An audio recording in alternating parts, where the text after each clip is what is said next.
ભરૂચ શહેરમાં સુરક્ષા વ્યવસ્થાને વધુ મજબૂત બનાવવા માટે ભરૂચ પોલીસ દ્વારા ડિસ્ટ્રિક્ટ કોર્ટ ખાતે મોકડ્રીલનું આયોજન કરવામાં આવ્યું।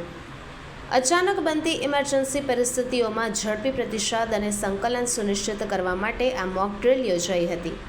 મોકડ્રીલ દરમિયાન ભરૂચ એ division police, SOG team, bomb dog squad તેમજ અન્ય સુરક્ષા એજન્સીઓ સક્રિય રીતે જોડાઈ હતી। ટીમોએ સંભવિત ખતરા સામે કેવી રીતે તાત્કાલિક કાર્યવાહી કરવી તેની પ્રેક્ટિકલ કામગીરી કરી।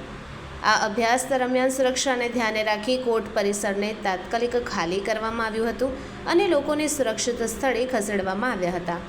સાથે જ શંકાસ્પદ વસ્તુઓની તપાસ, બોમ્બ નિષ્ક્રિય કરવાની પ્રક્રિયા, ઇમરજન્સી પ્રતિસાદ અંગે પ્રદર્શન કરવામાં આવ્યું હતું।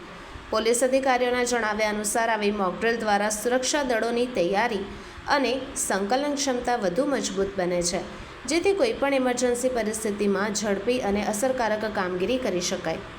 ભરૂચ ડિસ્ટ્રિક્ટ કોર્ટ ખાતે યોજાયેલી આ મોકડ્રીલ દ્વારા સુરક્ષા એજન્સીઓની સતર્કતા અને તત્પરતા ફરી એકવાર સામે આવી છે।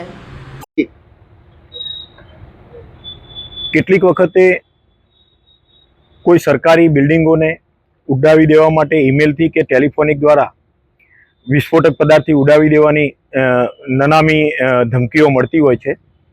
તો આવા સમયે પોલીસ દ્વારા કઈ રીતે કાર્યવાહી કરવામાં આવે તે અંગે આજે ભરૂચ ડિસ્ટ્રિક્ટ કોર્ટ ખાતે એક મોકડ્રીલનું આયોજન કરવામાં આવેલું હતું।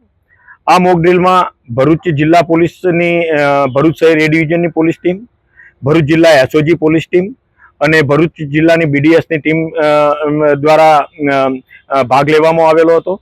અને સાથે સાથે બીજી જે એજન્સીઓ છે, જે આવો કંઈ બનાવ બને તો તાત્કાલિક કઈ રીતે સરકારી દવાખાનાની કે ફાયર બ્રિગેડની મદદ પણ કઈ રીતે લઈ શકાય એના માટે ફાયર બ્રિગેડની ટીમને અને ડૉક્ટરી સેવાને પણ સામેલ કરવામાં આવેલ હતી।